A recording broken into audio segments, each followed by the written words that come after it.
Boa tarde ao Senhor.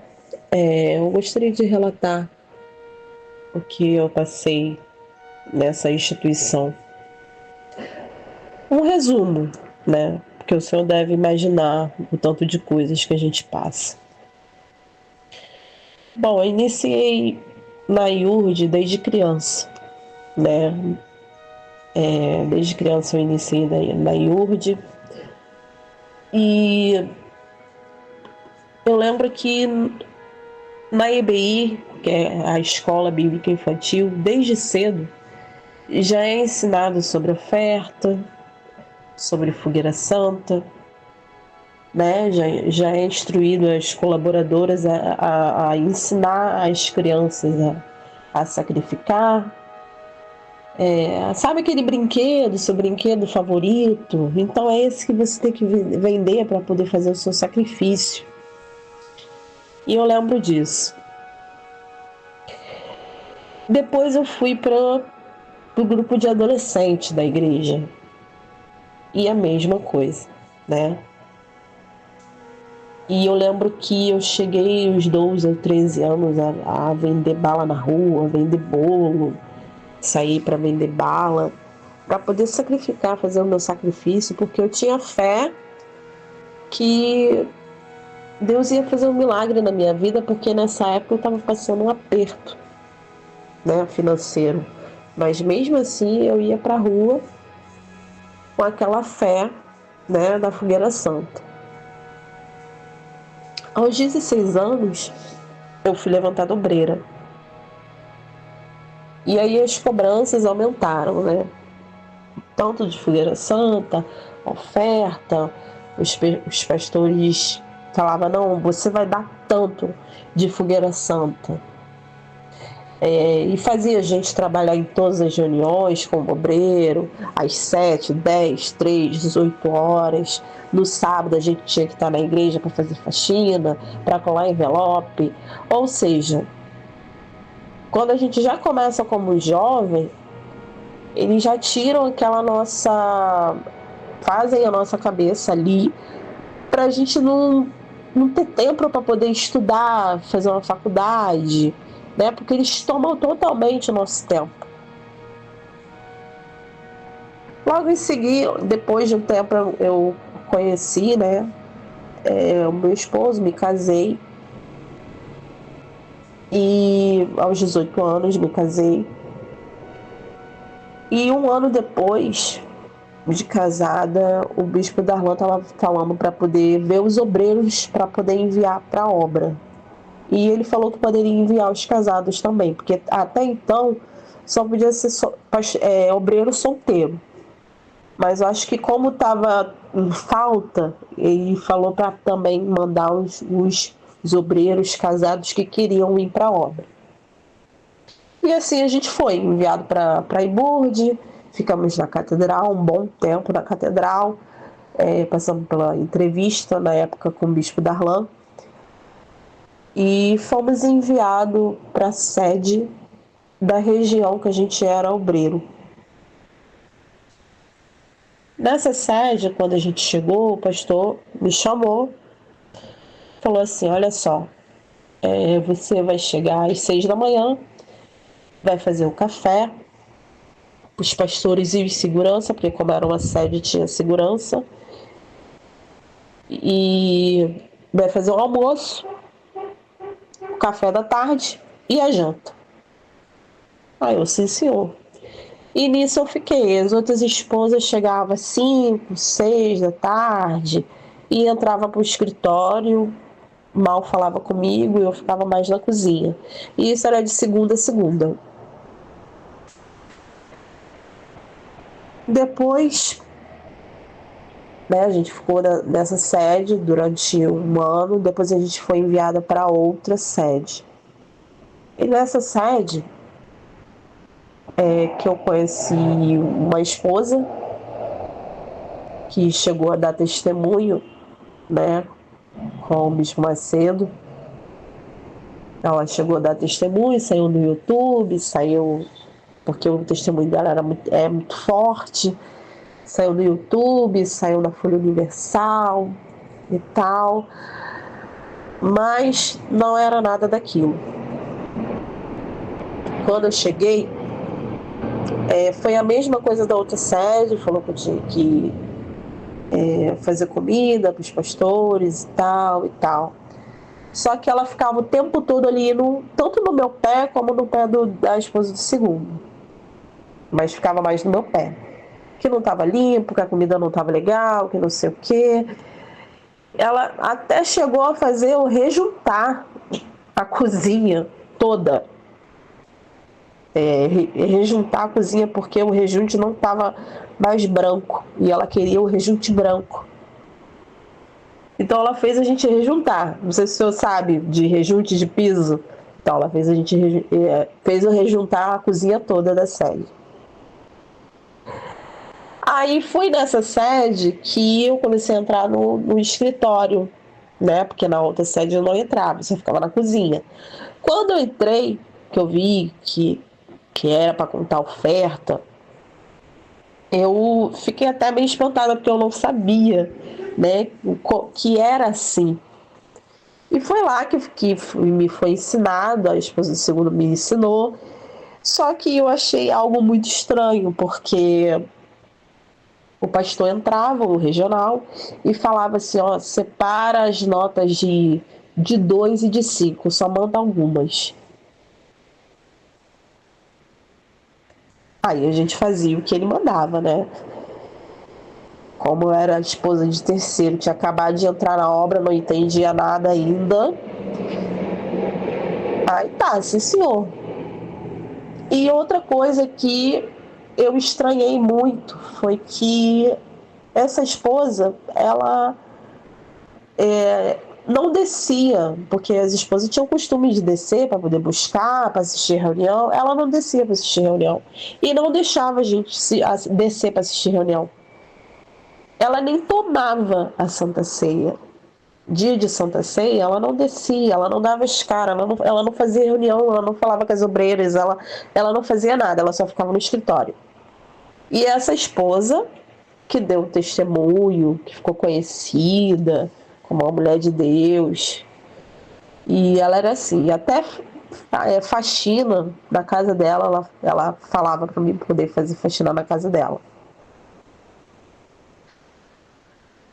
Então eu achava isso muito estranho, né? E eu, às vezes, quando tinha Santa Ceia, eu pedia escondido a uma obreira para poder me dar a Santa Ceia, para poder eu participar. E eu participava, fazia minha oração, escondido, sem ela saber, que ela não deixava a gente descer para poder assistir a reunião. E eu ali tomava minha Santa Ceia. Outra coisa também que aconteceu foi que uma vez eu estava na cozinha, as esposas chegavam mais tarde, então eu que chegava mais cedo, 6 da manhã, para fazer as coisas na cozinha. E o pastor regional simplesmente entrou de roupão, né, um roupão aberto e de cueca. Aí eu já fiquei assim, né? Já me espantei. Aí eu fiquei constrangida e eu fui e entrei no banheiro, porque eu nunca tinha visto isso. E outro fato que aconteceu foi que mandaram um outro pastor, hoje eu entendo como um castigo, né? Que ele perdeu a região, ele era um regional, era um pastor que era antigo, e foi mandado para essa sede. E esse pastor regional humilhava muito ele, né? Ele era um pastor antigo, e ele foi com a esposa, até tirar o passaporte, as coisas, resolver a documentação, ele tinha que ficar ali na sede. Aí teve uma sexta-feira, que eu não sei o que aconteceu, foi do nada. Ele começou a gritar no escritório, pastor regional. Começou a gritar. Mandou chamar todas as esposas. Aí a gente subiu. Aí ele começou a gritar com a gente. Começou a gritar, falando que a gente não prestava para nada, que a gente não tinha fé, que por isso que os nossos esposos não cresciam, que era culpa nossa, que a única esposa que dava exemplo era a esposa do segundo, porque a esposa do segundo, às vezes, fazia a unha, né? Outra coisa que eu achava estranho, né? Que ela ia fazer a unha dele dentro do escritório e os dois ficavam trancados sozinhos dentro do escritório. E logo em seguida, o esposo, né, dela pegou uma região, né? Mas enfim, voltando, ele começou a gritar com a gente, falou que a única que era exemplo era a esposa desse segundo. E começou a gritar com a gente, começou a gritar, tanto que os obreiros no salão começaram a escutar. Como eu era nova, né? Eu era muito nova.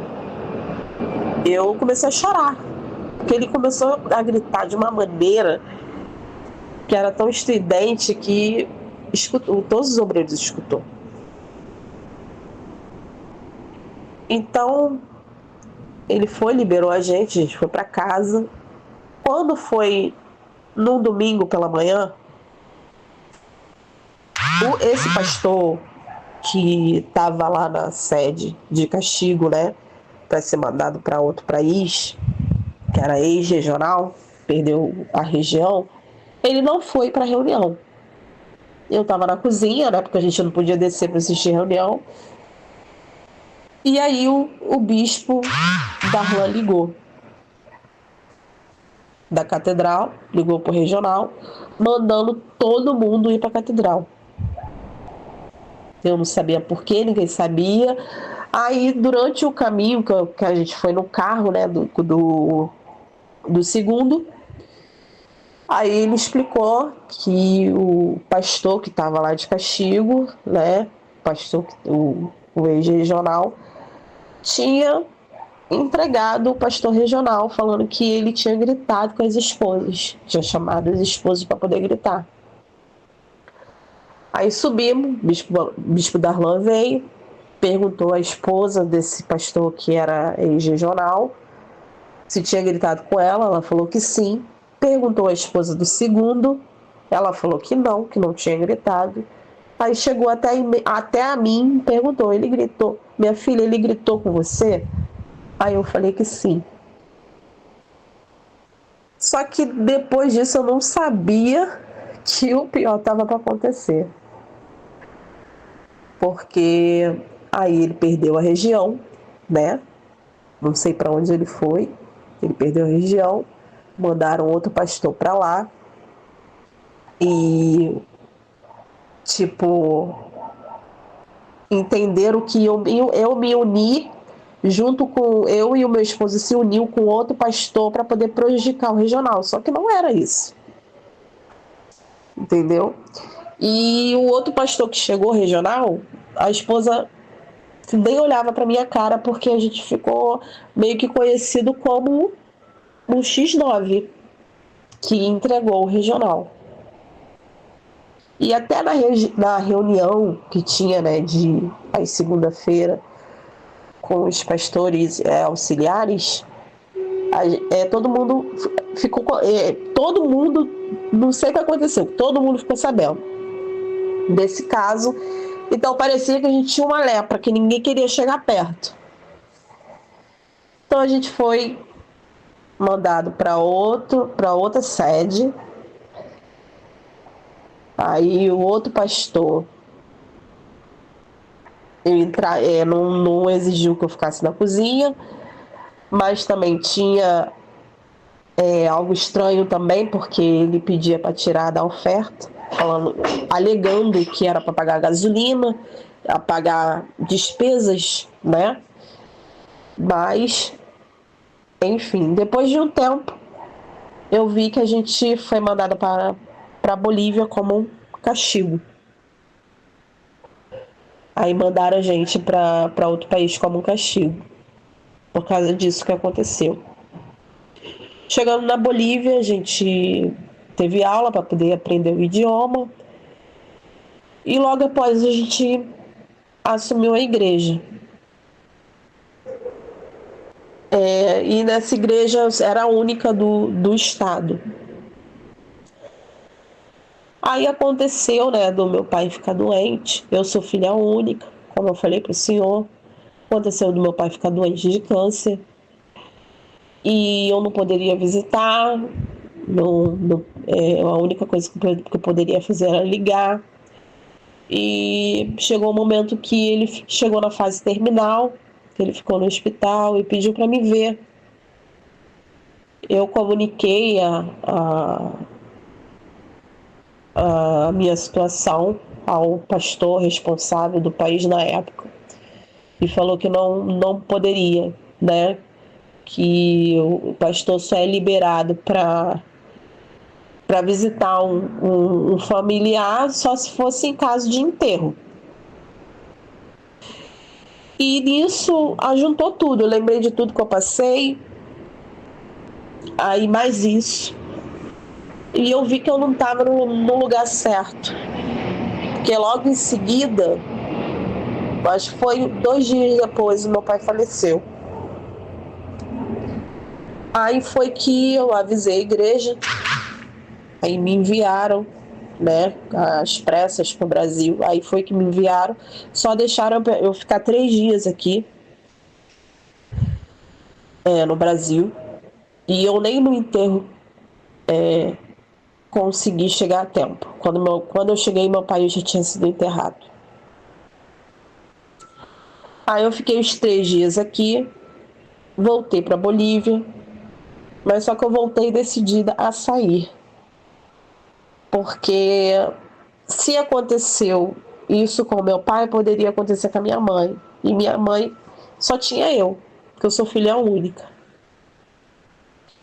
Então eu conversei com meu esposo e falei: isso aqui não é para mim. Isso aqui não é a obra de Deus. Eu vi, aí foi que a venda caiu dos meus olhos e eu vi que aquilo ali não era a obra de Deus. Não era de Deus. E eu decidi sair.